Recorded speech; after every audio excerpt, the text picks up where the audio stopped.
मैं आपको सर बुलाऊं, गुरुजी कहूं, स्वामी जी, मैं क्या कह के संबोधित करूं आपको? एक कार्यक्रम में, एक प्रोग्राम में मैं गया था, मुझे उन्होंने कहा कि आज हमारे बीच में गोल गोपाल आया हूँ।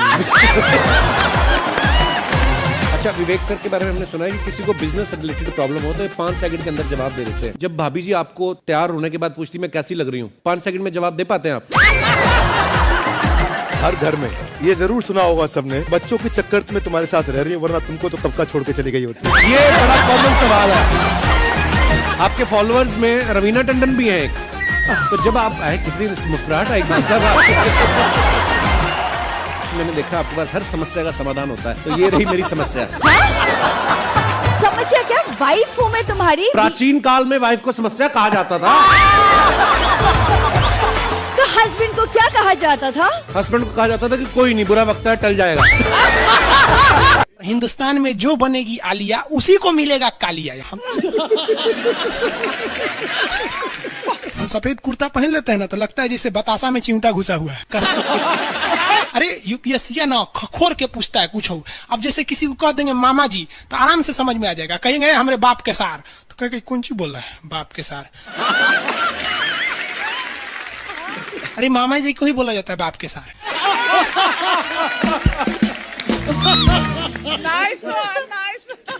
तो वही ऐसे पूछता है। भूगोल वालों ने ये दोनों का नाम अलगे रख दिया। हम तो आपको धाए दे बता दिए थे, आप में से कितने अच्छे से आप बता दिए कि एक में कि दो में। लेकिन यही क्वेश्चन यूपीएससी पूछा था और आधा लड़का गलती ठोक के आया था। क्या पूछा था पता है? कि ज्यादा ठंडा टुंडरा में पड़ता है कि टैगा में। अब लड़का पगला गया, टुंडरा टैगा कौन सी होलो रे भाई? टुंडरा टैगा, लो टुंडरा टैगा यहाँ पर। Very good. अरे इसमें इमोजी कौन लिख के भेज रहा है? ये सबको हमने बतियाने का आदत लगा है, इमोजी लिख के भेज देता कहीं। आगे लोग कहेंगे इमोजी कौन सी पढ़ेंगे हम? इमोजी लड़कियां बना बना भेज रही हैं सब। टुंडरा बोल रहे हैं तो अपन फोटो भेज रही है। और दिखाइए। ये इमोजी लिख के मत भेजिए आप लोग। अरे जो लिखना है लिखिए ना, इमोजी भेजता है सब। हिंदी मीडियम वाला तो कई को पता नहीं इमोजी मतलब कौन सी वाला। और जन सियार ऐसा पीला पीला मुखटवा बना रहा तो इमोजी बोला जाता है। ये रेखा बोलिए फटाफट, कौन सी रेखा है बीचों बीच से जा रही है? ये रेखा है विषुवत रेखा। कौन सी रेखा? विषुवत रेखा। हमारा प्यारा भारत ये रहा हमारा सारे जहां से अच्छा। ये हमारा हिंदुस्तान उत्तरी गोलार्ध में है, northern hemisphere of the earth. ये हमारा कौन सी रेखा? विषुवत रेखा। अरे ये क्या हो गया यार? टेक्निकल आदमी नहीं है हम, या नौटंकी कर रहा है। रेखा पे जितने देश है ना वहां के लोग एकदम मंगरैला की तरह काला होते हैं सब। आगे इतना भयानक काला होता है सब कि उनको देखकर हिंदुस्तान का अगुआ भाग जाएगा। दुल्हन की तो बातें छोड़िए, लेकिन जितना सुंदर लड़की होती है सब ना, बहुत सुंदर लड़की, वो देखिएगा जब टेढ़ा लड़का पसंद करती है सब। सुंदर लड़की को बुद्धि पता नहीं कहाँ होता है। एक्चुअली भगवान जो है ना सुंदरता बनाए। देखिए अगर किसी चीज में समय देंगे तो दूसरे चीज से समय काटना पड़ेगा। तो भगवान जिसको सुंदर बनाया ना, खूब सुंदर, तो उसको कुछ ना कुछ कहीं ना कहीं से समय काट लिया। तो जो बुद्धि बना रहा था तो बुद्धि काट लिया। तो जितना देखिए जितना सुंदर लड़की की रहेंगी सर, अजबे सबसे फसल रहती है सर, एकदम खौराइल रहेगा, खूब सुंदर लड़की लेके घूमेगा। आप देखिए ना, एक देख लीजिए ऐश्वर्या राय को, कोना से बिया की हूँ, अभिषेक बच्चन। बताइए हम लोग उस टाइम खा लिए थे लोग। और दिखाइए। हाँ अजब हाल है भाई। तो वही हो गया। तो यहाँ पे जितना मिलेगा सब ना, सब का सब मिलेगा सब काला काला। और हिंदुस्तान में जो बनेगी आलिया उसी को मिलेगा कालिया। यहाँ कश्मीर में खूब ठंडा, कश्मीर की कली, वाह वाह, समझा गया। वहां कोई फेयर एंड लवली की जरूरत नहीं है। कश्मीर के लड़का लड़की सब गोरे होते हैं लोग, और नीचे दक्षिण भारत में देखेंगे तो सब झौंसल मिलता है सब। कुछ कुछ हीरोइन गोरी हो जाती हैं सर। अब बाल्टी में सोचो फेयर एंड लवली घोर के उसमें नहा लेगी तो गोर ना हो जाएगी सर। सब भूगोल का नियम काम नहीं करता है यहाँ पर। समझ में आ रहा है कि नहीं आ रहा? तो साउथ के लोग काले क्यों होते हैं? अब भैया साउथ वाले लोग बुरा नहीं मानिएगा, और काला होना बुरा क्या? हम खुद काला है, हम क्या दूसरे को बोलेंगे? हम सफेद कुर्ता पहन लेते हैं ना तो लगता है जैसे बतासा में चिमटा घुसा हुआ है। आपको फिर बताए ना, जितना काला रहता है उसको कैसा मिलती है सब। हाँ चलो ध्यान से देखो इधर। यहाँ समझिए, आप समझ में आया? कश्मीर के लोग गोरे काय होते? अच्छा, कश्मीर से तो ज्यादा गोर चाइना वाला होगा सर, ओसे गोर तो रूस वाला होगा सर। ऐसे रूस वाला को देखेंगे ना, व्लादिमीर पुतिन को देखिएगा तो लगेगा जैसे छीलल मुर्गी है। अंग्रेज सबको ऐसे कर देता है सो तो खून दिखने लगता है यहाँ पे लाल लाल। समझा कि नहीं? क्या भूगोल कितना इजी है ना? इजी नहीं है, बकलोल कहेंगे इजी नहीं लग रहा है इसको। सुतल है। आगे बढ़े तो जितने लोग विषुवत रेखा के करीब वाले हैं वो होंगे काले, बीवी में रहेगी गोरी। और जो ये कोई भूगोल का नियम नहीं है रे भाई। और दिखाइए। बस खत्म। टफेस्ट एग्जाम है इंडिया का, यूपीएससी। उसकी 2.5 लाख की फीस को हम 7,500 में कर दिए। बहुत बढ़िया, बहुत बढ़िया, वेरी गुड। ऐसे हम लोग को लगता होगा 7,500 बहुत कम है। एक लड़की ने कहा कि सर शाम वाले बैच को ना मॉर्निंग में कर दीजिए। हम कहे बाबू तो इतना सबके इंडिविजुअल से तो बैच ट्रांसफर नहीं, क्या प्रॉब्लम है? उसने कहा ना शाम में हमको दूसरे के यहाँ बर्तन मांजने जाना होता है। एक लड़का बेचारा नदी से बालू निकालता था और वो बालू को भरता था, फिर नाव बालू को किनारे लेके बेचती थी, और वो बालू भरता था, उससे मेरी फीस ले आया। हमारा हाथ कांप गया, हम कैसे फीस ले लेंगे यहाँ पर? उसी दिन हमने ये प्रण लिया था कि भारत का कोई भी बच्चा उसके सफलता में पैसा उसकी बाधा नहीं बनेगी, चाहे उसको जितना भी पढ़ना रहे।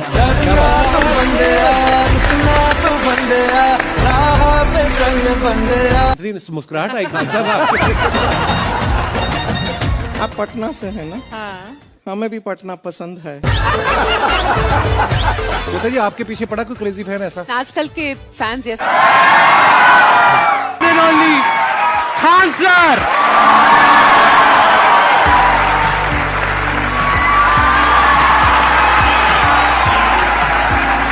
क्या हाल चाल जी, कैसे हैं आप?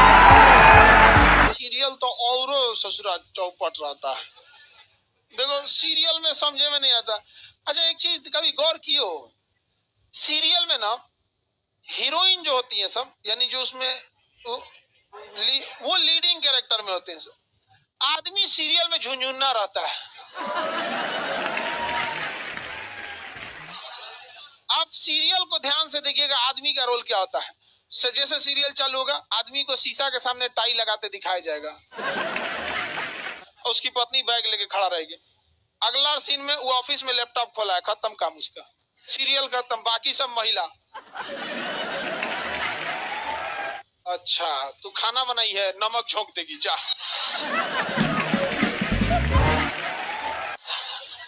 आदमी का काम खत्म, बस लैपटॉप खोलो, टाई लगाओ, खत्म कहानी। बाद में आएगा घरे तो देखेगा मम्मी अलगे मुंह फुलाई है, पत्नी अलगे रो रही है, परेशान रहता है। तो सीरियल में तुम तो मेल का कैरेक्टर देखना, बेचारा इसको लिया क्या है, चुपचाप बेचारा एकदम नहीं, जाता के बीच में अनाज पिसा जाता है।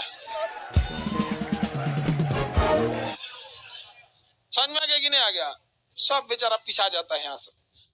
किसी को दिक्कत? आप लोग भी पिसाइएगा। इसलिए डे 1 से आप लोग हमारी बात को याद रखिएगा। डे 1 से, पहले दिन से तुम लोग एकदम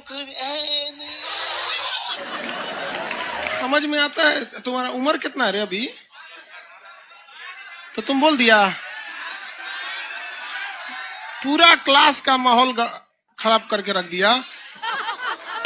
टैडी दे, टैडी दे, तो पीछे घूम, पीछे पीछे उधर।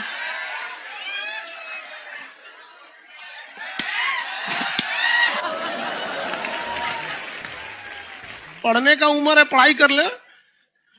प्यार मोहब्बत के लिए सलमान खान का उम्र भी बहुत है।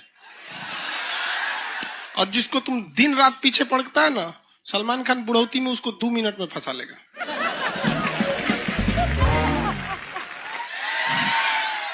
लड़की खूबसूरत हो और लड़का कामयाब हो, प्यार 2 मिनट में हो जाता है।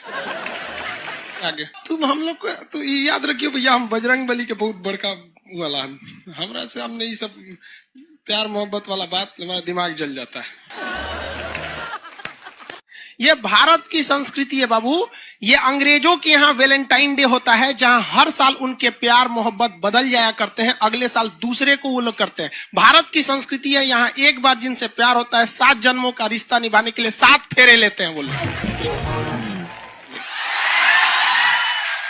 हम अंग्रेजों के लिए नहीं है किसी ओके वहां फादर डे मनाओ, क्योंकि याद ना आता है हमारा फादर कौन है।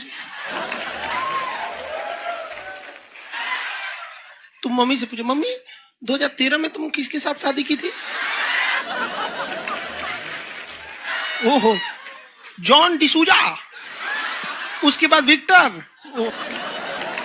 हम बोले ना लड़का के लिए क्या होना जरूरी है, क्या मैं आप लड़की के लिए? चल लोग बोलते हैं ना प्यार मोहब्बत दिल से होता है, घंटा दिल से होता है।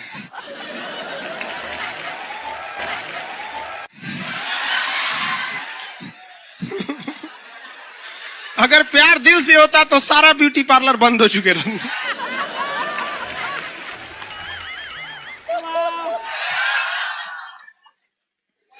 यार यार शादीशुदा लड़की नैहर से ससुराल जाती है तो मेकअप करके जाती है, उसको ही पता है वैल्यू। आगे और चारों ओर घूमने की स्वतंत्रता है, तो इसका मतलब थोड़ी ना कि हर जगह चल जाएंगे, क्योंकि बेडरूम में घुस जाइए। कहा रे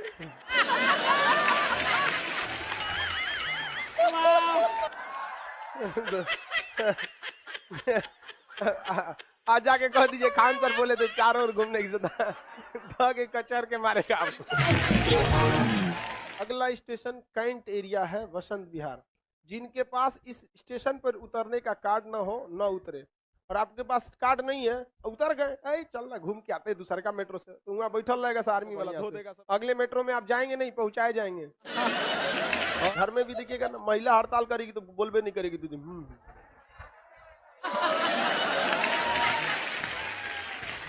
सुपनेखा भी तो महिला थी, नहीं थी? और हम लोग से ज्यादा चरित्रवान खुद भगवान लक्ष्मण थे, उनको नहीं पता था कि डिसिप्लिन क्या होता है, नकिया काट दिए थे। सुपनेखा का नहीं पता है। देखो लड़कियों की मेमोरी को लोग मजाक उड़ाते हैं, लड़कियों को आज भी वो बात याद है कि सुपनेखा जो प्रपोज की थी तो नाक काट लिया गया। कोई लड़की नहीं करेगी प्रपोज, उसी समय से डरी हुई है। ये डर उनके डीएनए में घुस गया है। कौन जी कहती है नहीं सर, कौन लड़की करती है प्रपोज? इस सबको समझो नहीं आता है कहां बोलना चाहिए कहां नहीं बोलना चाहिए। नहीं सर, तेरे नाम मूवी देखे, मारता है उसको चोट कहां तक चल जाता है, अंदर तक, ले गायब हो गया।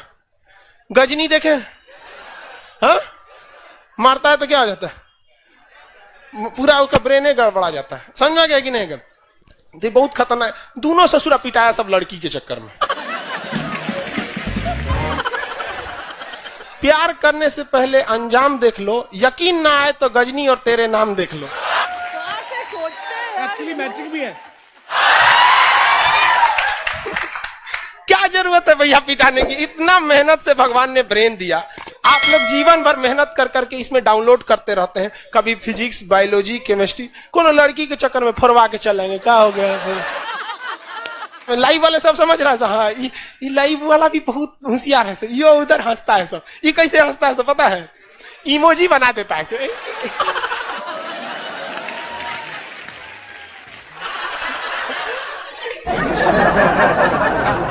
डिजिटल इंडिया में भी हंसी नहीं बर्दाश्त होती, गुस्सियाएगा से तो लाल रंग का भौकाल बना दी गई। कबो कबो बैच लेट हो जाता है ना, गुस्सिया कैसे बोलता है सब। ओए खत्म हो गया।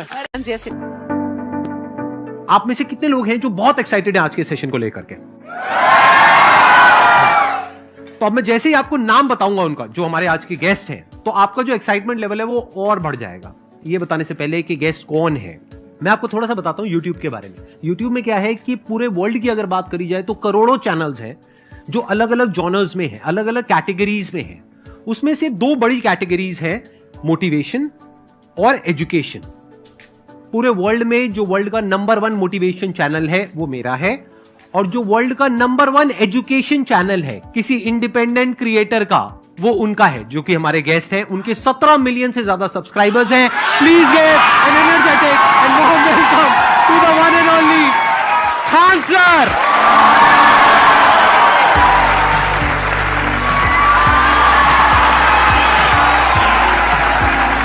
क्या हाल चाल जी, कैसे हैं आप?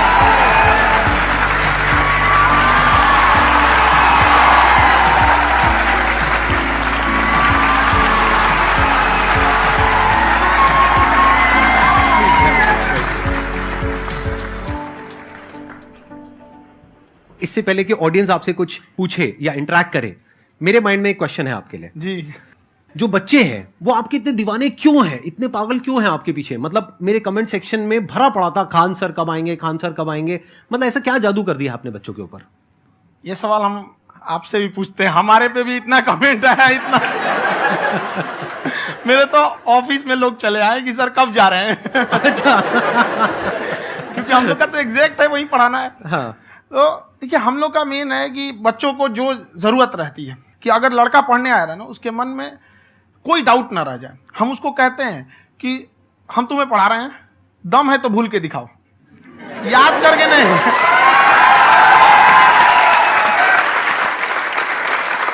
प्लस आप जिस प्राइस पॉइंट पे पढ़ा रहे हैं, आई थिंक वो सबसे कम है, वो बहुत ही कम है। सर, ये जो फीस का कल्चर है, ये हमारा इंडियन कल्चर नहीं है। हमारा इंडियन कल्चर गुरु दक्षिणा है, उस हिसाब से वो सही है। ऑक्सीजन जैसे जिंदगी के लिए जरूरी है, वैसे एजुकेशन जरूरी है। कोई ये नहीं कह सकता है कि पैसे की वजह से वो खान सर के यहां से लौट गया। क्या बात है।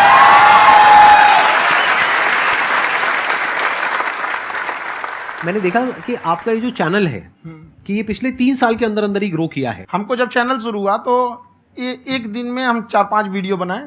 एक हमको कुछ आता, आज भी नहीं आता इतना, तो हम देख के कैमरा उमरा तो हम कंफ्यूज हो गए, बाप रे। तो हम एक ही दिन में वीडियो शूट किया, पढ़ाने वाला टॉपिक था हमको। उसके बाद कभी वीडियो ही नहीं, 6-7 वीडियो एक ही बार शूट कर लिए। और एक जो थे जिनका कैमरा वगैरह था, मेरे पास कैमरे भी नहीं थे उस टाइम, और कैमरा 35,000 का था, तो 6 महीना इसी में लग गया, जो 35,000 इसी में फंस जाएगा। तो उनके कैमरे से शूट किए, उन्होंने कोई चार्ज लिया, उसके बाद हम छोड़ ही दिए। लॉकडाउन लगा, तब हम कहें आप कैसे पढ़ाएंगे, वो तो 1 दिन 2 दिन करते करते अचानक लंबा हो गया। तब हमको याद आया कि ओहो, मेरा एक चैनल भी है वहाँ पे।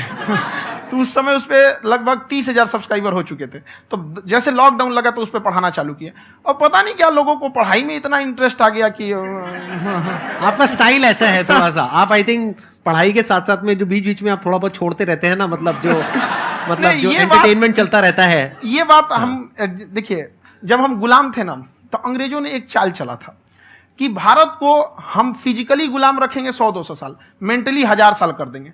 उन्होंने पढ़ाई का मॉडल चेंज कर दिया।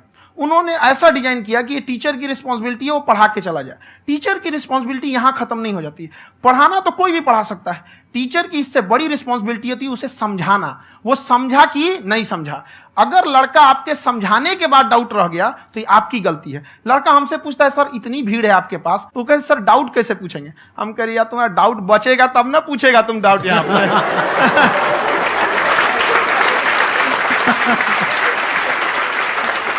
कॉन्फिडेंस नेक्स्ट लेवल है खान सर का, मानना पड़ेगा। और शायद यही वजह है इनकी जो ग्रोथ है उसका। किसी ने शायद सपने में भी नहीं सोचा होगा कि पिछले 2 साल के अंदर अंदर जो आपके चैनल की ग्रोथ हुई है, जैसे आप खुद ही बता रहे हैं कि लॉकडाउन के टाइम पे आपके 30,000 के करीब सब्सक्राइबर्स थे, आज की डेट में 17 मिलियन है। और मेरा एक क्वेश्चन और है, इससे पहले कि ऑडियंस में से आपसे कोई क्वेश्चन पूछे, कि कई बार आप ऐसे भी टॉपिक्स टच करते हैं जो थोड़े से कंट्रोवर्शियल हैं या थोड़े से सेंसिटिव हैं, जिसके ऊपर बात करने की हिम्मत आई थिंक बहुत ही कम लोगों में है। तो आपको कभी ये नहीं लगता है कि कहीं ज्यादा तो नहीं हो रहा है, इसको थोड़ा रोक देते हैं, थोड़ा कम कर देते हैं? क्योंकि कोई लाइन ही नहीं है वैसे तो बोलने को, तो आप कुछ भी बोल दो, कितना भी बोल दो। हुई है कंट्रोवर्सी बहुत बार। एक्चुअली बचपन से हमको फौज में जाना था, और फौज वालों के लिए ये सब मायने नहीं रखता। उसको करना है मतलब करना है, तुम सामने कुछ भी रहो, डजंट मैटर।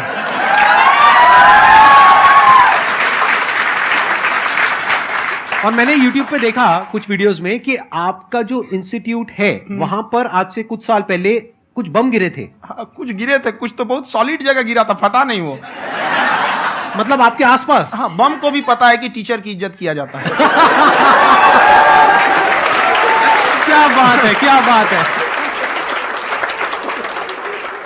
मैं समझ पा रहा हूं कि ये आपके अंदर जो एटीट्यूड है ये कहां से आ रहा है, क्योंकि आप बचपन से ही फौज में जाना चाहते थे, तो आप जंग के मैदान में ही खड़े हैं एक तरीके से। बस फर्क ये है कि आपके हाथ में कलम है, हथियार ना हो करके। हथियार से एक आदमी की जान जा सकती है, हाँ। कलम से बहुत ताकत होता है। शिक्षा एक ऐसा हथियार है ना, हर कुरीतियों से लड़ सकता है, हर तरह की समस्याओं से। और ये एक ऐसा हथियार है, मेटल डिटेक्टर में भी नहीं पकड़ाता है।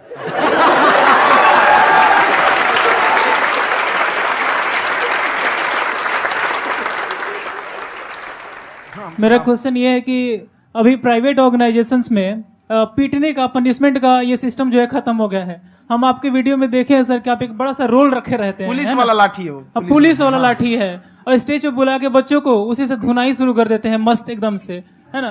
तो सर मतलब कि बच्चे मतलब कि डरते नहीं है आपसे, और इस तरीके से कैसे कनेक्टेड हैं आपसे, है ना। और एक और क्वेश्चन सर, यूपीएससी का जो आप अपना बैच स्टार्ट करने वाले हैं, ठीक है, उसके बारे में बताइए सर, क्योंकि मुझे मतलब उस चीज को करना है सर, ठीक है। और संदीप सर को देख लिए, मेरा तो वैसे ही हो जाना है।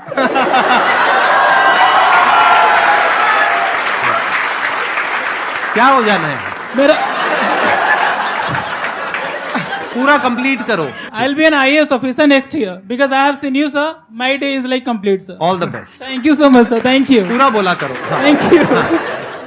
देखिए, लड़कों को जहां तक पीटने की बात है, जब पढ़ाने की बात आएगी तो उसको हम पूरे बेहतरीन ढंग से पढ़ाएंगे। लेकिन जब सजा देने की बात आएगी ना, तो वो भी बेहतरीन ढंग से होगा। ऐसा थोड़ी होगा कि बस एक ही चीज बेहतरीन ढंग से होगा। और डर का होना बहुत जरूरी है। ये डर भी अपने आप में एक मोटिवेशन है, क्योंकि जब आपके अंदर एक थोड़ा सा डर रहे ना, तो डर के भागिए मत। एक ऐसा डर जिसको आप लगे कि नहीं नहीं थोड़ा सा और करने की जरूरत है, फिर तो ये हम इसको क्रॉस कर जाएंगे आप। तो लड़कों के अंदर ये डर बनाना भी जरूरी रहता है। और रही बात यूपीएससी वाले की, जो आपने बोला, बहुत सारे लड़के वेट कर रहे हैं यूपीएससी की, क्योंकि 2-2.5 लाख फीस सारे लोग एफोर्ड नहीं कर सकते। और हमारा वही रहता है, हम तो ज्यादातर हमारे स्टूडेंट देखेंगे तो किसी के रिक्शा वाला, सब्जी वाला, यही लोग, इनको तो 2.5 लाख रुपया इनके पास पूरी संपत्ति नहीं होती है, फीस कहाँ से भरेंगे वहां पे, उसके बाद रहेंगे कहाँ से। तो ऑल ओवर इंडिया से, कश्मीर से कन्याकुमारी तक, गरीब से गरीब भी लड़का उसको पढ़ सकता है। यही कुछ 1000 रुपये मंथली, 12-14 हजार साल का पड़ेगा, खत्म हो जाएगा इतना में।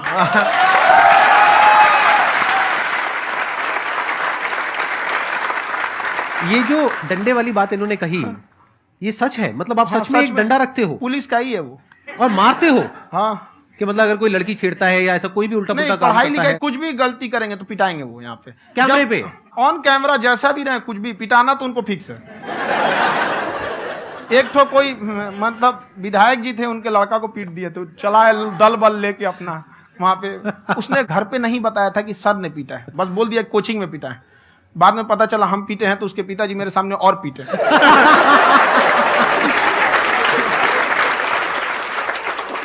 सर आपका सबसे बड़ा डर क्या है, आप दोनों का? फौजी को डरे नहीं लगता है। बाकी अफसर से पूछिए। आज के सेशन से पहले कोई डर नहीं था, लेकिन अब मुझे इनकी डंडे वाली कहानियां सुन करके डर लग रहा है कि कहीं मैंने गलती से कुछ बोल दिया और इन्होंने कहीं पीछे कुछ रखा हुआ है, और यही आ करके अगर इन्होंने मेरी पिटाई कर दी तो बहुत बुरा हो जाएगा। तो इसलिए हमको थोड़ा डर लग रहा है।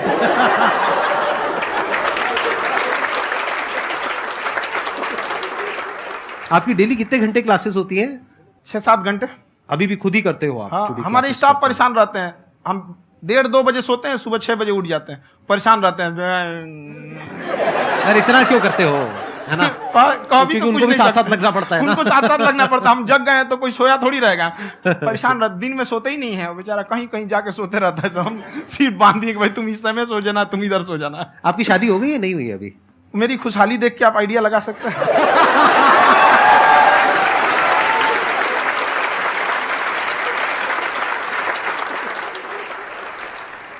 First of all I would like to say sir thank you so much to you and to your team कि आपने मुझे यहाँ आने का मौका दिया।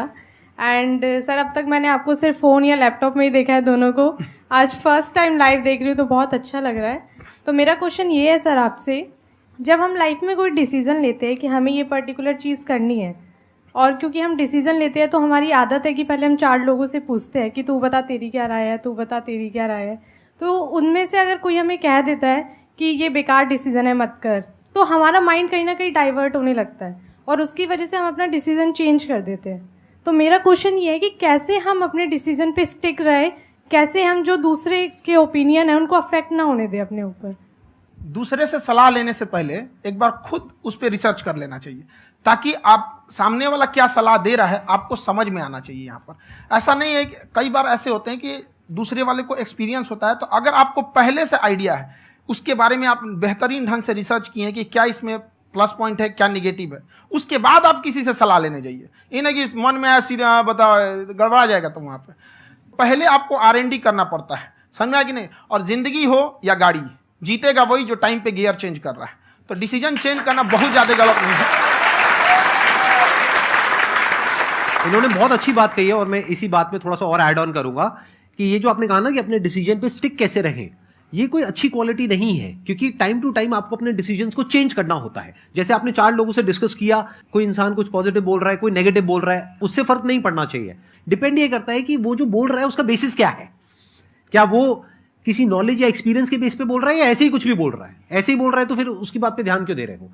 अगर किसी नॉलेज या एक्सपीरियंस के बेस पे बोल रहा है, फिर चाहे वो पॉजिटिव बोल रहा है चाहे नेगेटिव बोल रहा है, दोनों ही मायने रखता है।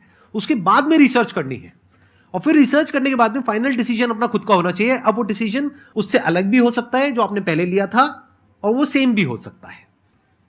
सर मेरा क्वेश्चन दोनों से है आपसे, how to deal procrastination and laziness. हमारा ब्रेन है ना, ये बहुत आलसी टाइप का, इसको आराम खोजना पसंद है। अब थोड़ा सा भी अब इसको आराम की ओर लेके चले गए ना तो फिर उधर ही रहेगा। आप सोचेंगे 10 मिनट आराम कर लेते हैं ना, तो 10 मिनट 2 घंटा बना देगा। उसको टॉर्चर कीजिए, चल 10 मिनट बाद में। उसको आप उस पर हावी में, वो कह रहा है कि हमको आराम चाहिए, आपको हाँ आराम मिलेगा, पहले काम फिर मिलेगा आराम। तो आप उसके हिसाब से मत चल। आपका मन कर रहा है थोड़ा सा देख लेते हैं, कोई नोटिफिकेशन आया, आप कोई काम कर रहे हैं, क्यों पहले काम कर लीजिए, बाद में देखिएगा ना नोटिफिकेशन। आप हावी मत होने दीजिए यहाँ पे। अगर आप 5 मिनट भी थोड़ा सा लूज पड़े ना, थोड़ा सा कमर सीधा कर लेते हैं, 2 घंटा बर्बाद कर दिया आपको। हावी मत होने दीजिएगा उसको अपने ऊपर। प्रोक्रेस्टिनेशन को तोड़ने का एक ही तरीका है, सबसे छोटे लेवल पे ले जा करके उस गोल को तोड़ दो। यानी वो गोल बहुत बड़ा है, उसको ब्रेक डाउन करो, उसके सबसे पहले स्टेप पे आ जाओ कि उसको अचीव करने का सबसे पहला स्टेप क्या है। जैसे गाड़ी चलाना सीखना है, उसका सबसे पहला स्टेप क्या है। अगर घर में कोई नहीं है सिखाने वाला या सिखाने वाली, तो बाहर जा करके जो गाड़ी का ड्राइविंग स्कूल है उधर जा करके पैसे दे दो। अब फंस गए ना तो फंसा दो अपने आप को। दिमाग ये लगाओ कि अपने आप को कैसे फंसाया जाए। जब हम फंस जाते हैं ना तो फिर हमको वो काम करना ही पड़ता है। Then there is no looking back. जब तक आप सोच रहे हो तब तक सोच रहे हो, उसको बोलते हैं पैरालिसिस ऑफ एनालिसिस, कि आप सोचते चले जा रहे हो अपने माइंड में, मैं ये करूंगा वो करूंगा वो करूंगा वो करूंगा, और प्रोक्रेस्टिनेट हो रहा है, वो चीज टलती चली जा रही है। तो उसको छोटे से छोटे लेवल पे ब्रेक डाउन करके उसको कर दो, दैट इज नंबर 1। और जैसे ही करना शुरू करते हो, कोशिश करो कि उसको जब तक कि आप सही से नहीं कर लेते हो उसको छोड़ना नहीं है, तो आपकी लेजीनेस भी खत्म हो जाएगी। कई लोगों को तो हमने देखा जो सप्ताह में कुछ भी नहीं करता, वो भी संडे को आराम कर रहा है।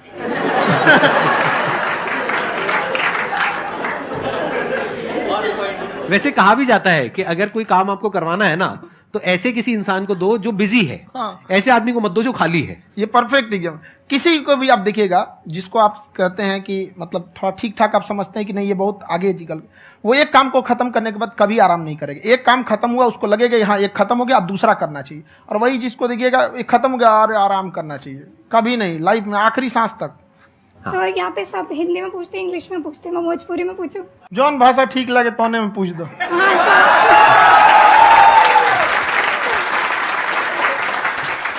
सर ये पूछे के चाहते नहीं कि जैसे हमने के पढ़ाई करे निशान, तो कभी कभी डेली टारगेट्स जो होला वो कंप्लीट ना होला। अगर टारगेट्स कंप्लीट भी होला तो फिर ऐसा इरिटेशन या फिर वो एंजाइटी या फिर कि और करना है या फिर अभी नहीं हुआ, वो चीज हमेशा रहेला, तो वो कम कैसे करल जाए? देखिए टारगेट्स को ना हम लोग को एक अपने हिसाब से पहले फिट करना चाहिए। ऐसा नहीं कि दूसरे किसी इंसान को देख के हम टारगेट फिट कर ले। कोई लड़का 8 घंटा पढ़ रहा है, कोई पहली बार अभी पढ़ना ही चालू किया, उसको देख के 8 घंटा पढ़ेगा तो पढ़ाई छोड़ देगा। तो आप अपनी क्षमता के हिसाब से देखिए कि आप कितना पढ़ सकते हैं। अगर आपने एक घंटे को बना लिया कि हम 1 घंटा पढ़ सकते हैं, अगले 1 हफ्ते तक उसको सस्टेन रखिए। जिम में कैसे करते हैं लोग, पहले दिन उठा लीजिएगा 1 कुंटल तो हार्ट अटैक हो जाएगा। तो वो धीरे धीरे टारगेट सेट कीजिए और अपनी क्षमता को भी देखिए। हर इंसान की क्षमता अलग है। कंगारू को देख के हाथी छलांग मारेगा, पैर तोड़ के बैठ जाएगा।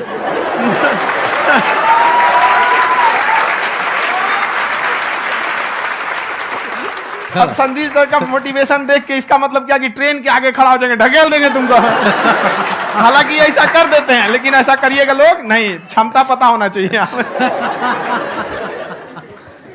आपके अंदर एंजाइटी हो रही है कि मैंने कर तो लिया है, आप ये नहीं कह रहे कि मैंने कुछ भी नहीं किया है फिर मेरे को एंजाइटी हो रही है, आप ये कह रहे हो मैंने काफी कुछ कर लिया है फिर भी एंजाइटी हो रही है कि कहीं कुछ छूट तो नहीं गया है।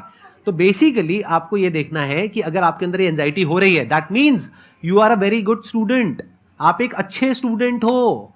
क्यों? क्योंकि बहुत सारे स्टूडेंट्स तो ऐसे हैं उनको पढ़ने के नाम से एंजाइटी होती है। तो आपको एंजाइटी हो रही है कि मैंने पढ़ लिया, दिन में मानो 8 घंटे का आपने टारगेट सेट किया और 6 घंटे पढ़ लिया, या मान लो 8 घंटे भी पढ़ लिया, फिर भी एंजाइटी हो रही है कि मैंने 10 घंटे नहीं पढ़ा। तो ये तो अच्छी क्वालिटी है ना, ये तो एक ब्रिलियंट स्टूडेंट की क्वालिटी है, क्योंकि एंजाइटी उसी को होती है जो केयर करता है, जिसको परवाह है, उसी की तो एंजाइटी होती है। जैसे माँ को अपने बच्चे की, जैसे एक माँ को अपने बच्चे को लेकर के एंजाइटी होती है। हंस लो मजाक उड़ा लो मेरा। कोई बात नहीं, एडिट कर देंगे इसको हम। हाँ।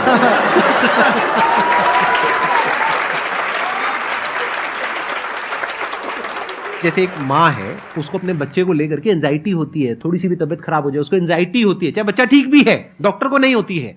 क्यों? क्योंकि माँ को उस बच्चे से प्यार है। तो दैट मीन्स कि आप अपनी पढ़ाई को लेकर के सीरियस हो, इस वजह से आपके अंदर एंजाइटी हो रही है, विच इज नॉर्मल।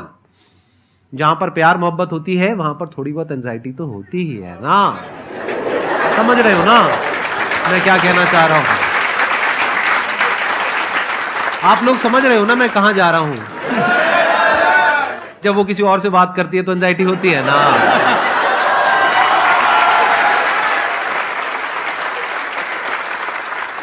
सर आपकी स्टोरी हमने सुनी थी, तो एक टाइम आया था जब आप गंगा किनारे जाके बैठ गए थे, उस समय आपको कुछ समझ नहीं आ रहा था, तो उस समय मतलब आपने ये डिसीजन कैसे लिया कि अब आगे नहीं, यहाँ से वापस जाना है? रास्ता ही नहीं था। घर जाने के लिए एटलीस्ट 90 रुपए चाहिए थे, जेब में 40 रुपए थे, कैसे घर जाते हैं? और हम गंगा के किनारे चुपचाप बैठे बैठे हम कहें कि अब बहुत टेंशन हो गया, अब घर जाना चाहिए। रूम पे तो किराए के रूम पे ही आदमी सारे लोग रहते, गए वहाँ पे तो रूम लॉक हो गया था। तुम खटखटाए तो ऊपर से गुस्सा से बोले जो ऑनर थे, क्या टाइम हो गया है? तुम कहे 9-10 बज रहा होगा, घड़ी देखिए तो 2 बज रहा था रात का, 2-2:30 बज गया था वहाँ। टेंशन में आप तो होता है, कई बार ऐसा समय आएगा कि लगेगा जैसे अब कुछ नहीं हो सकता है, तो इससे घबराना नहीं है। कभी कभी गुच्छे की आखिरी चाबी भी ताला खोल देती है। जो बातें आपने बताई कि घर में प्रॉब्लम ये तो बहुत लोगों ने फेस करी, वहां पर आप अकेले नहीं है, बहुत लोगों ने ये प्रॉब्लम्स फेस करी, बहुत तरह की प्रॉब्लम्स देखी, बहुत तरह की स्ट्रगल्स देखी, लेकिन वो सब इतने कामयाब नहीं हो पाए जितने कि आप हुए। तो आपके अंदर ऐसा कुछ ना कुछ है जो औरों के अंदर नहीं है, तो वो मैं जानना चाह रहा हूं कि वो ऐसा क्या था जहां से कि आपका दिमाग यहां तक सोच पा रहा है कि मैं पूरे इंडिया में इतने बड़े लेवल का चेंज लेकर के आ सकता हूं, एजुकेशन फील्ड में रेवोल्यूशन लेकर के आ सकता हूं। ये सोचना ही बहुत लोगों के बस का नहीं है। मेरी एक खुद की थिंकिंग, अगर हमको कोई 100 रुपए किसी काम के लिए दिया, हम सबसे यही कहते हैं, तो हम कोशिश करते हैं उसे 200 का रिटर्न दे। अगर कोई हमसे 200 रुपया फीस दे रहा है, 250 दे रहा है, तो हम उसको ये कोशिश करते हैं कि तुम्हें ऐसा लगे कि नहीं भैया हमने 10-20 हजार का पढ़ लिया यहाँ पर, वो ईमानदारी से कभी कमी नहीं। और हमेशा अगर हम प्रॉमिस